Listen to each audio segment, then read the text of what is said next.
Hello farmers, welcome back to Selendra, fertilizing the old sorghum fields. Already got the 2 done that still have the crop stalks still in them because I was checking the map pretty much, I don't want to say constantly, but enough that would have probably drove you guys nuts.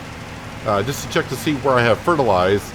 At least with the 2 fields that we have mulch already, well, as you can see, it's pretty easy to see where we've been because the mulch crop kind of disappears. Makes it nice and simple. So we just got to fertilize these 2 fields right here, and then we got to roll all the fields that we planted. The 2 wheat fields and the canola field need to be rolled. We'll use the Fiat for that. But already, I've already spent some money today. I went ahead and just calm down. We'll see how it goes. I have leased the firewood splitter. I've already actually given it a go because I didn't want to do too much if it was doing kind of the same thing. We'll get to that in a moment. I've already tested a tree on there, and I'll explain later on. But yeah, I want to get these fields back here. I don't want to say fully fertilized, but fertilized, ready for planting next year. But I still got to put lime down in this field here and the field in front of us. And of course, we still got to mulch those 2 fields over there. Doesn't need to be done today. We'll probably do it next month. But I want to start off with at least getting these fields fertilized and see how much money I was going to go through. Because fertilizer is the more expensive of the 2. Then, like I said, we're going to go from here. And then we're going to roll the wheat fields and the canola field. And then we'll get to the wood splitter. Probably make some quick work of the rolling. That's not going to take me too long. I may even do a time lapse of that. But leasing the wood splitter, just to remind you, cost me $2,300. I've already gotten, like I said, I tested a tree, but I didn't cut the whole tree.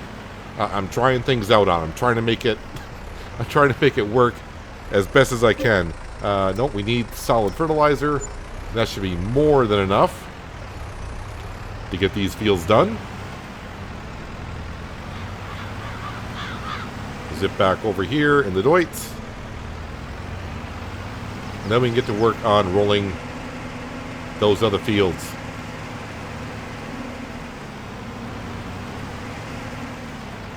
Now, I mentioned it before, I kind of miss the precision farming in the sense of having the map up and you can see where you fertilized before or not. Just makes it a little bit simpler, but I guess it only matters in fields, or at least the way the procedure I'm doing. I mean, I could mulch the field, then put fertilizer down, but then when I go to plant with a direct drill that has fertilizer in it, or any seeder that can put fertilizer in it, it's not going to put the fertilizer into the ground. Because we got to, mix up the stages. If they could somehow, and maybe this is a thing and I don't know it, but I would kind of hope, like, if you were to fertilize, like, this field here, and then advance, like, a couple of months, that the game would allow you to fertilize again right away without changing the state of the field. Because I feel like that fertilizer, we get, the ground would absorb the fertilizer you're putting in, and then you can put more on down. But it's not a big deal. I just kept checking the map in those 2 other fields. I did okay.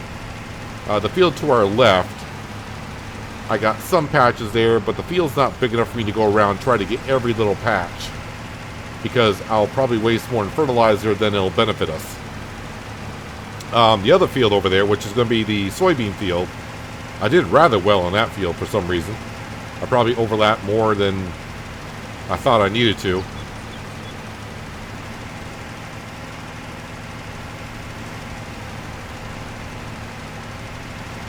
Try to make a tight turn there to get all that end in one go, but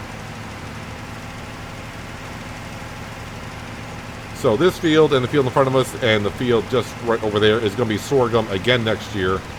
But as I said, we're going to have more crops next season than ever before here in Selendra. Mixing it up just a little bit more, and it gives us more crop to sell. I say more crop to sell like we have sold crop before. I think we did the first year that we were here. I think we had a canola field that we bought. And of course we sold that because we had no use for canola at all. We don't have any animals that require canola. We don't have any production buildings for canola.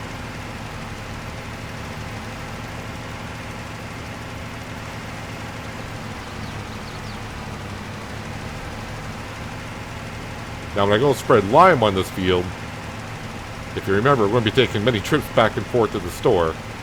Unfortunately, we just go through the lime at a quicker rate than we do the fertilizer. Luckily, the store is right there.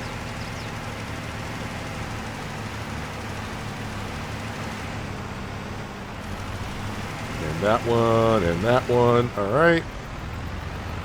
Just about done here. Then when we bring the Deutz back, we can unload the fertilizer. And I do have lime, I do believe, back at the farm. Just one, no, it's just one pallet, so I don't think it's going to be much in there. But we'll go ahead and use it on up.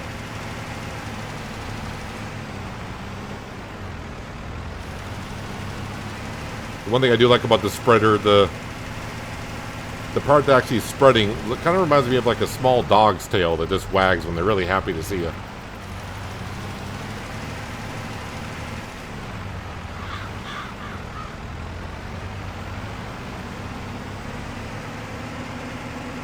And done fertilizing back here. So I'll quickly show you how we did, or how I did. Let me get rid of the ones that need lime. Of course, we can see that. So yeah, these two fields here, not that hard to figure out where we've been, but you can see in the other fields I got little slivers here and there. But like I said, going around getting those, probably really not worth it. So we're going to call it good. Let's go back to the farm. We'll drop off this fertilizer. I'll not top it off. We'll fill up the lime that we do have. And who knows, maybe we'll, depending on how the log splitting goes into making firewood, we may be back here putting lime in the field anyways. Nah, I think we'll be doing fine on the firewood splitting. I got a little bit of a pattern, I think, started, and understanding of what's going on. The next step is I want to get the fields rolled, because I honestly, just as I started recording, I kind of forgot about rolling the fields. So that'll give us the extra 2%.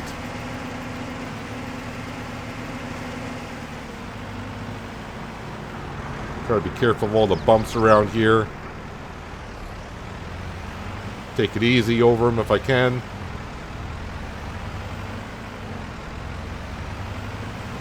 Alright, so the fertilizer, the lime is right there. So I'm actually going to dump the fertilizer over here for now. Actually, you know what? I'll just back up to it.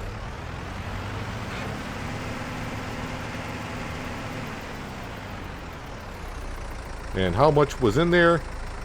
All right, not a whole lot, but, you know, 104 liters is 104 liters. Yep, we got some firewood already started. Like I said, I was giving it a go. That is one tree, and it's not even a full tree. That's just the base. But yeah, like I said, we'll get to that in a little while. I definitely got to go ahead and roll these fields, because I'll forget about them again. And by the time I remember to do them again, the crop will have grown, and then we can't roll. Well, you can roll, but you can say goodbye to your crop as well. And of course, with our wonderful roller here. I love this roller because it can do grass and regular crop.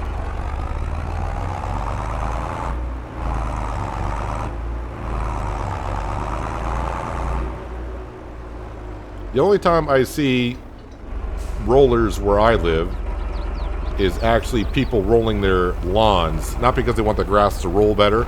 It's just to make the lawn flatter. Get all the little bumps out of it. That actually lifted the front of the Fiat off the ground there. I couldn't turn. That's even with the weight on the back. On the front.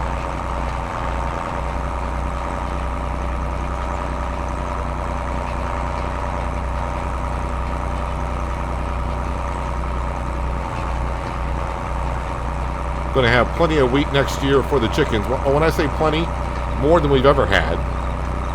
It's not going to be enough to satisfy the chickens throughout the year.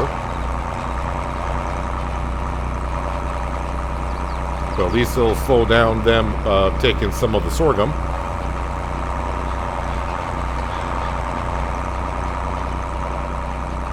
I could have done one field of wheat, one field of barley. But I figured we just go all wheat.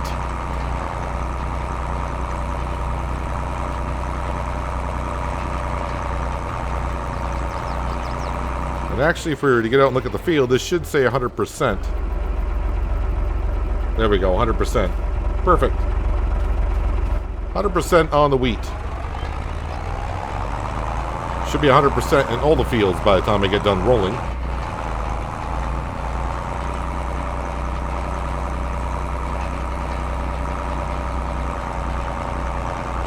With this size roller and the size fields, like I said, it should only take me about 10 minutes to get all 3 fields done. And then we can try splitting some firewood, and hopefully that doesn't give me a splitting headache. You're like a ghost in my mind. I can't escape you. I need to believe it was right letting you go. 'Cause you are like a ghost in my mind. I wanna escape you, but I do not believe it was right letting you go. I can't stand the thought of losing you. Tell me, do you think of me too? 'Cause every song just reminds me of you, and it kills me. No, it was a mistake letting you go. 'Cause every song just reminds me of you, and it breaks my heart. You're still here, though we're apart. I'm seeing your face in my dreams. I can't escape you. Like a movie on repeat, the scenes just go on. I'm hearing your voice in my dreams. I wanna escape you. I really think I made a big mistake. I want you to know I can't stand the thought of losing you. I did notice when I came over here that I have yet to bring the wool over from the sheep to the spinnery. So I'll have a quick look at the factory to see if it's out of wool. If it's still got some in there, then I'm not going to have to rush over to get it done. But I definitely need to be doing it before I get done with this episode. Or at least after I get done with the episode anyways. Seeing that we're already into the afternoon hours, that factory could be empty. Which is not good. Not good for us. Especially when we're trying to reach our goal to pay off the loan by the end of next year. We need that fabric. And it looks like 2 passes are going to be needed here to finish off the rolling.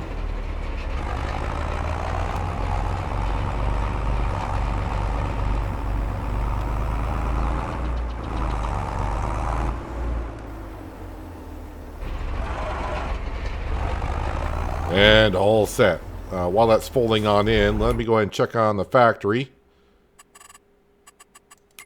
And do this.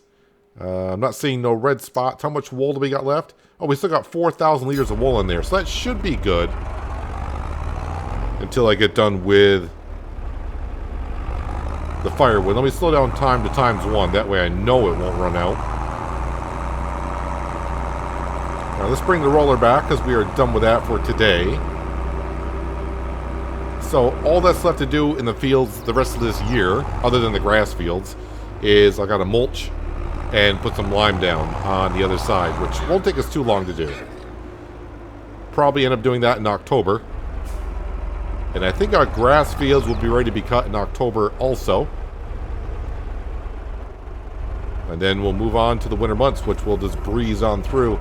Let's bring the Fiat over because I got to hook up to the trailer to bring the firewood over for later. So now, yeah, the wood splitter. So this is the 3rd time we tried it. The first time was a mess. The second time it got better, and I got an understanding of why it was happening, because the 25 meter tall spruce trees had a dead spot. And I tried a 35 meter tree, spruce tree, for the dead spot. Well, the dead spot is not gone. It's just not where it used to be on the 25 meter. The 35 meter does have a dead spot into it. So what you see here is from one tree, and really that is just the base of the tree itself. Let's go ahead and cut down a tree, and you can kind of see what I'm talking about here. Let's see here. Cut it as low as we can to get the best for our money here. And of course we're going to delimit as well. Deer coming out to check to see what's going on. Put the tip of the chainsaw into the trunk of the tree, walk down the tree, and the limbs should disappear. The only time they will not is if the tree is on top of another tree. Sometimes the limbs will hang around. And sometimes you will get one that's stubborn and doesn't want to get cut. So we're going to cut the first one like... Yeah, we're going to cut it like right here. The wood splitter only takes like 6 meter lengths of log at a time. If you cut it too long, it does get to be a hassle. So I did find out by cutting the first spruce tree that there is a dead spot, and you can see right, looks like right there. See how the green marker goes away? And then it'll come back. Okay, it's a little tricky to find it. But trust me, the log splitter will find it itself also. Don't ask me why or why it does it, but it does. Let's go ahead and do the first one here because the bottom of the trunks does rather well. And I will admit, the first tree I did everything with super strength because I was just testing it out. Because if it didn't work, I wasn't even going to bother showing it. But I think this will be the last time I will be using the log splitter. And I can't really blame the log splitter for what's going on. I mean, if there's a dead spot in the tree, how's the log splitter supposed to know that the tree's there, right? Now let's get a side view here. And let me see, extend this out a little bit, and then down, and then open up.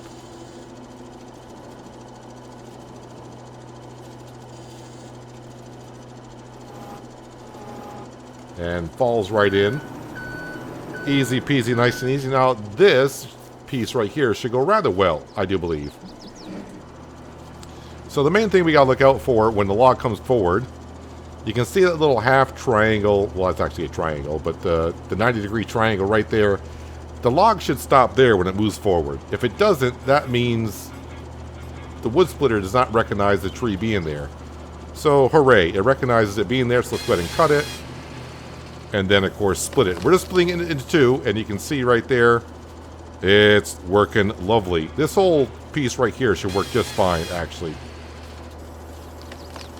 So, in a sense, what I could do with the wood splitter is just keep cutting down the spruce trees and doing the trunks themselves. Because as you can see, we keep getting 2 pieces of wood every time on this.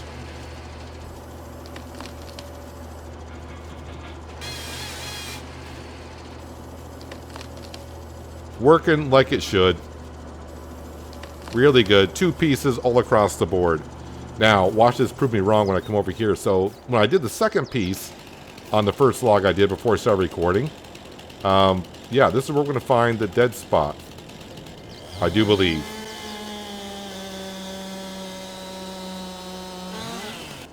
And once we get up to like the mid part of the tree, I did the 4th trunk. And when I was cutting it with a chainsaw on the wood splitter, the wood was just completely disappearing before I could even split it. So I think the top half of the tree should go right to the sawmill. But for showing you guys what it does, I'm going to keep on going. And I would like to see if it does the same thing as it did for me on the first tree before I started recording. See if everything stays the way it was.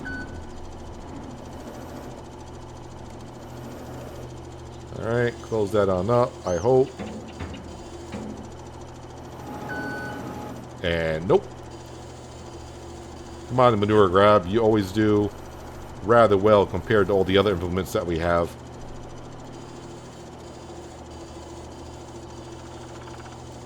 I think you got it this time. You do.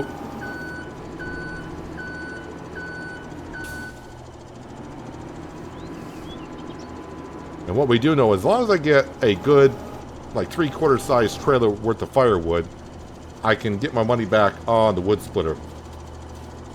You know, I'm a little bit too close there to the front. This piece may be a little bit too big.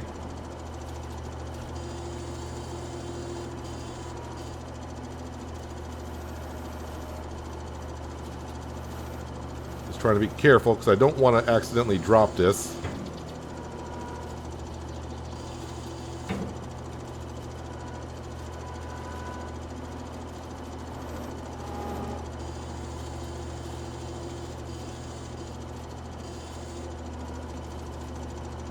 Lift that up a little bit without spinning that off. Now, usually you can put the log on the ground, and this wood splitter does have the option of, if I were to put a log there, it would pick it up and roll it up, but it doesn't always get it on the wood splitter. So let's see, does it go forward and stop? It does. So it sees the tree there. All right, so far so good. All right. Still working. I like that. Alright, you're going to make a liar out of me, which is fine because, you know, if it doesn't go through and it sees a tree there, we're just going to get more firewood, which is great. So why did the first tree have... I don't know what's going on with the trees, honestly. Alright, so this one's working great so far.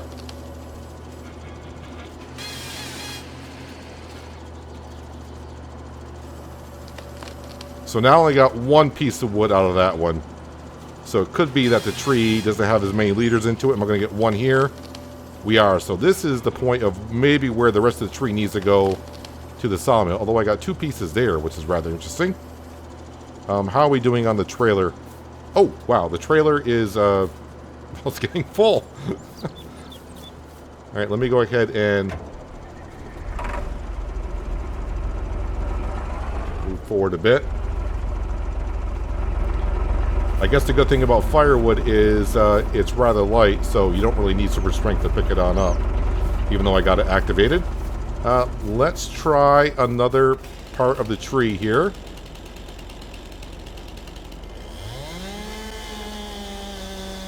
Of course, maybe it was the third trunk that I did. I can't remember now, even though it was just like 45 minutes ago that I did it.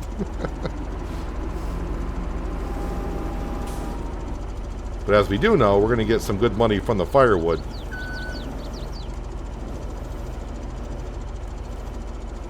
Alright, close that on up.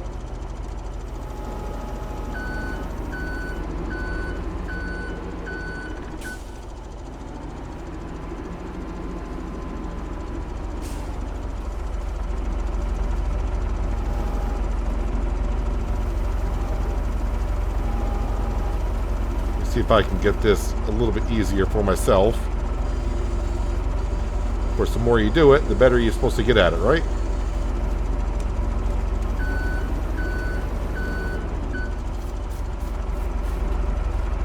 Alright, let's move it forward. Does it go through the little triangle? Nope, it stopped. Alright, hopefully it pushes the other one through, but you can see now we... Oh, and the whole log disappeared. Okay, that's what kind of happened to me on the first tree, to where I got up to the third trunk, and that's what happened. So, I mean, not that big of a deal. Yes, we lost some tree there, but this is where I would say it's time to bring the rest of the tree over to the sawmill and let the sawmill deal with it.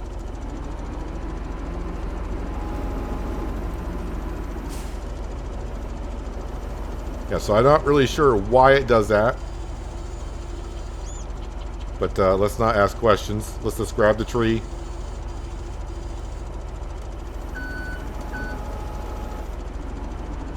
And our good old telehandler can kind of manage this.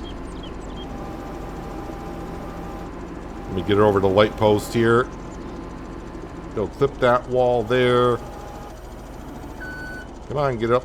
Just ramp up the wall if you can, like you did before for me.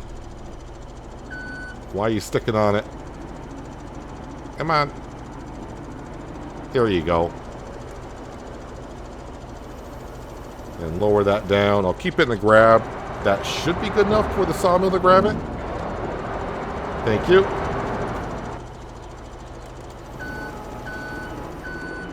So, as for the wood splitter, I think using it just on the bottom part of the spruce tree will work. But since the trailer is, I don't want to say good and full, let me go ahead and we'll turn the engine off there. That way I'm not putting the hours on it. Let's go sell the firewood that we do have. See if it all stays in there. And I think this is the best load I've had.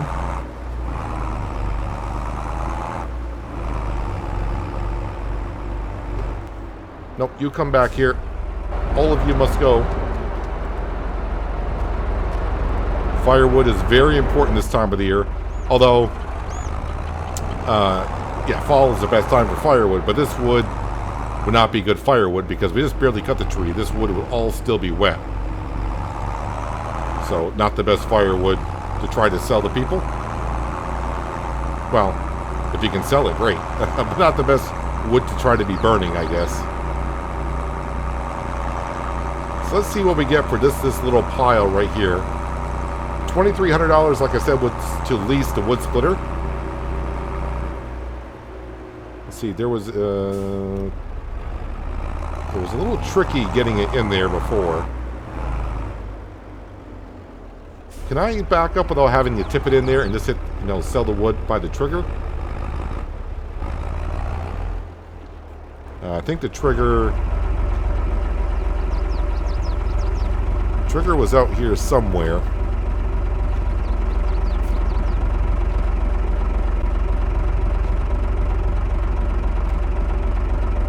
Alright, let's turn on the interactive zone markers. I know it's there. Oh, it's further forward. Sell wood. $7,698 for that load right there. That's some good money. How much would it be? Hang on a second. Where I gotta go to? So, I mean, we made good money there, even if I just were to bring in the wood splitter already. If I were to keep that overnight, let's see, per day, $450 per day. That's not bad. I could keep that overnight for $450 if I'm going to bring in for quick work, making $8,000. So I think what we'll be doing is making some more firewood, but only doing like the first two sections of the bottom, the base of the tree. And I think we can make some good money that way. As for the top half, or the top 2/3 of the tree, I think we should just bring that over to the sawmill and be good with it. And we can keep that wood splitter. I'm not going to buy the wood splitter unless it comes up for sale. Because the base cost was what, $45,000? So if it comes up like half off, buy it for like 20 grand. Keeping it, and that way not have to pay the leasing fee, and we can use that on all the trees that we have here. That'd be very good. So yeah, that, that was not too bad. That's 2 trees, and we got a whole bunch of trees. So I think we'll be doing a little bit more of that. Just not today. What I need to do now, though, is we need to go grab the pallet forks again. Let me turn the interactive zone markers off. I don't mind the interactive zone markers, but to me, it just makes you feel more immersive into the map when they're turned off. You don't have these symbols everywhere. Same thing with the yellow triangles on the ground to show you the loading and unloading zones. It's fine when you're trying to learn where all the triggers are and everything. But after a while, I would like to just have them turned off. Just my preference. Let's go grab these wool pallets so the spinnery doesn't run out of wool. That was, I mean, I wasn't expecting 7,000 from that amount of firewood, but that was pretty darn good. And you can see I've only used the wood splitter for 0.2 hours. So that's, let's see, 0.1 of an hour would be 6 minutes. So we'll just say 15 minutes of using the wood splitter, and I got, 7 grand. But if you want to minus the leasing cost, 5 grand. It's like someone said before, why not push the pallets together and make it easier? That is true. It would be easier if I can push them in a straight line.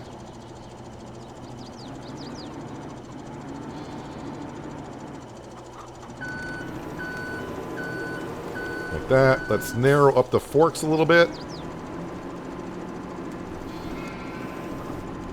We can still grab 4 pallets at a time. But it will be easier for me to grab them here. Actually, let me spread those forks a little bit more. I think right there would be good.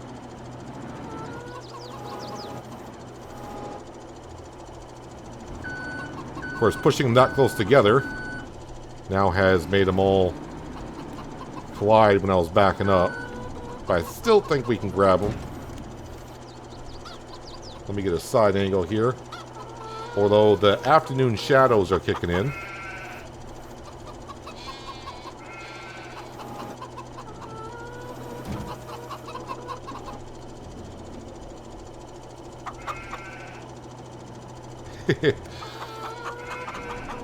This is I'm making it worse.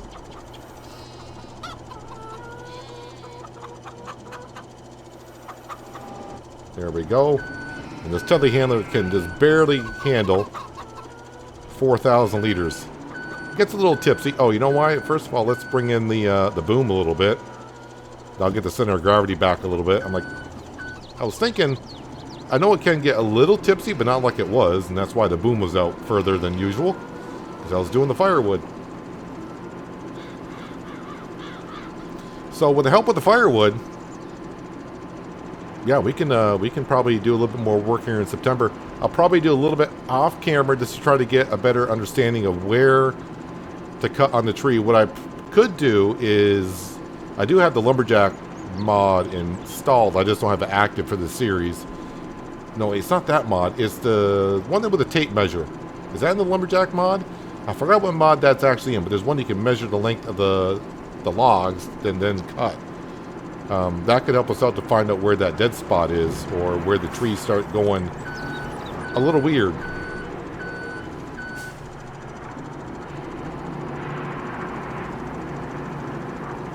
So, wood splitter, final impressions of it. I do like it. You get a good amount of money for the firewood. It's just a little getting used to. And I mean, be honestly, I think we've only used it for like an hour in total. It's a little labor intensive, it can be. But on a small map, small farm, if you're looking for some good cash and you got some really nice sized trees that you're cutting on down, you're going to get more money making firewood than you would be if you were to sell the wood outright.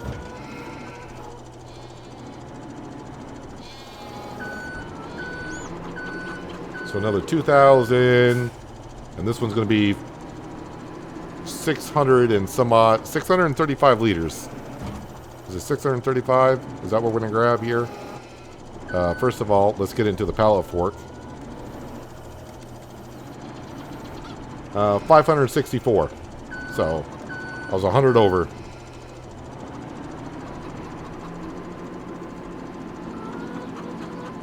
But we got a lot done. All the fields on this side, other than the grass fields, are all set until harvest time. And the fields out back, well, we're getting there. Just got to, like I said, put some lime down in the 2 fields that have been mulched. And the other 2 fields, we just got to mulch. And that won't take us too long to get that done.